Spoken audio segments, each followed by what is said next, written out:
Hello everyone! So ayan, nag-aabang lang ako ng kalesa kasi sasakay ako ng kalesa.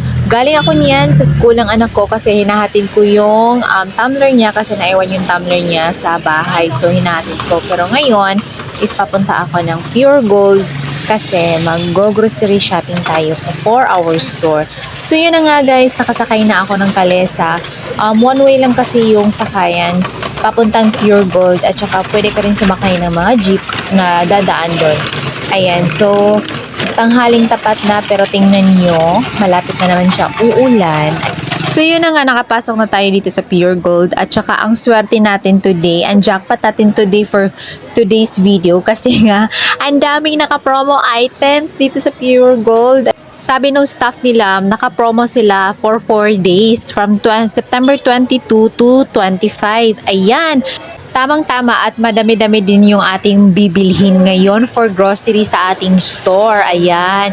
So ngayon tumitingin lang ako kung ano yung mga pwede nating bilhin na naka-promo.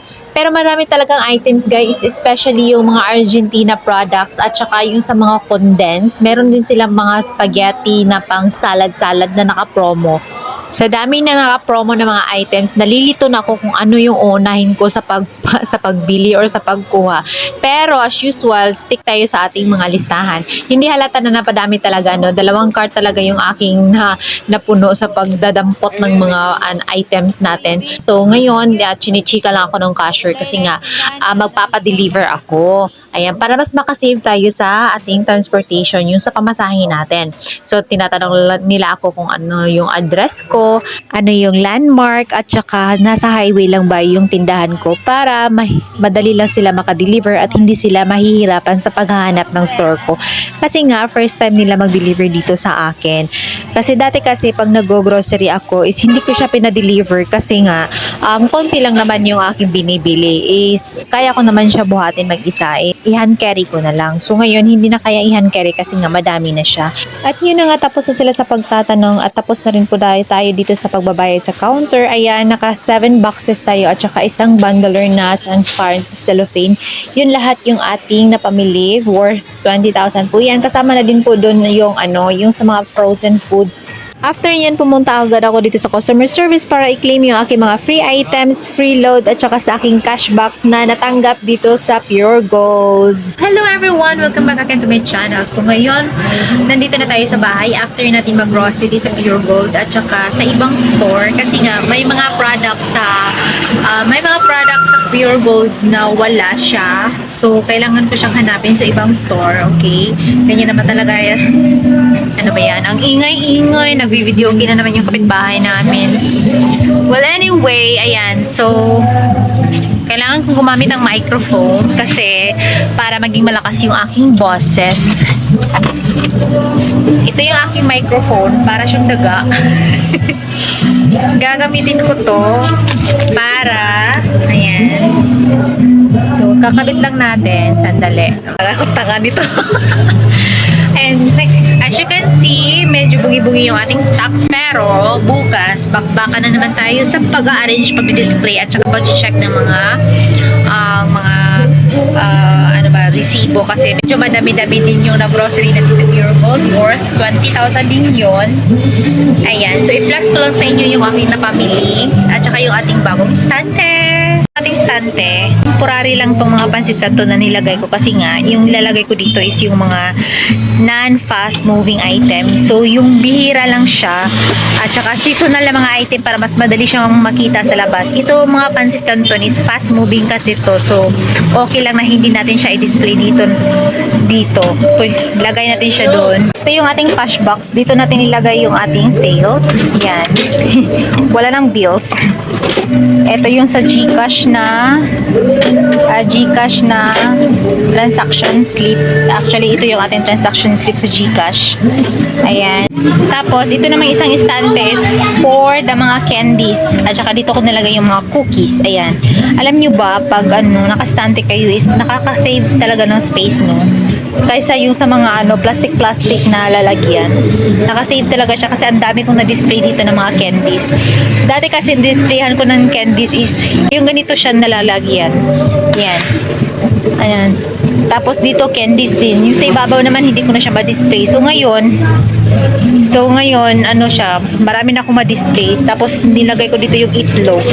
Actually, ayan, para ba siyang madali siyang makita. Ito DIY na natin lalagyan ng sigarilyo, pero bala ko nang palitan kasi nga ang pangit na niya. Ang pangit na ng lalagyan ng sigarilyo. Eto naman ang daming vandalism. Kasi yung anak ko, tingnan mo nga, oh, ano. Ang dumi-dumi tingnan. Ayan. So, eto naman dito lahat ng mga delata dito ko lalagay. Ayan. Inano ko na yan, i-arrange ko na lang siya, tapos itong basurahan kukunin ko yan kasi lalagay ko dito yung ating mga school supplies. Hahanap lang ako ng lagayan na stante. Bukas pupunta ako, maghahanap ako ng lagayan ng stante. Tapos dito naman sa mga kape, nilagyan ko siya ng stopper. Ayan, para hindi siya mahulog. So, inalis ko na yung mga DIY na mga cartoon ng Minute Maid na lagayan kasi ang dumi tingnan. Ayan. So, ito naman, dito ko lang siya nilagay kasi wala siyang stopper. Mahuhulog siya. Tapos dito sa ibabaw, may mga plastic ito. Ang mura ko lang to nabili, 5 pesos. Naka-sale kasi siya kasi nga wala siyang takip. So, ano na lang nila ito. Naka-sale 5 pesos lang yan. Sa Hypermart ko yan nabili. Ayan. Ano pa ba? So, ngayon, yung napamili natin is konti lang. Yung kaya ko lang kasi bukas pa i-deliver at ni Pure Gold yung mga napamili natin kanina. Ito, diaper. Ayan, mga harina, asukal, asin. Doon, mga drinking straw. Ayan. Ito naman, konti lang din naman. Hindi ko naman kailangan damihan kasi nga konti lang yung aking lalagyan. Every week naman ako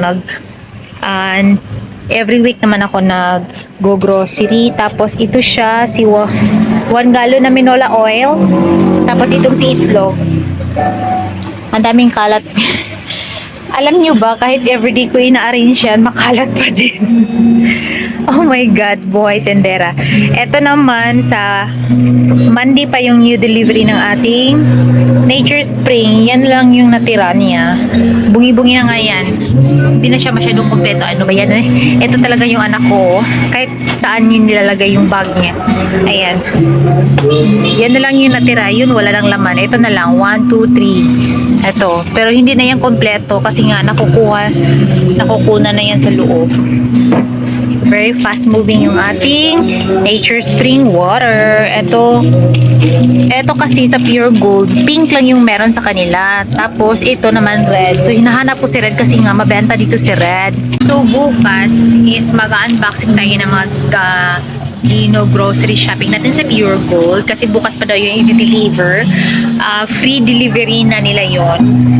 Ang dami kong freebies nakuha pero sito lang yung nadala ko kasi nga piniprepare pa nila yung mga freebies ko. Tapos ang laki din ng points ko na nakuha ko doon.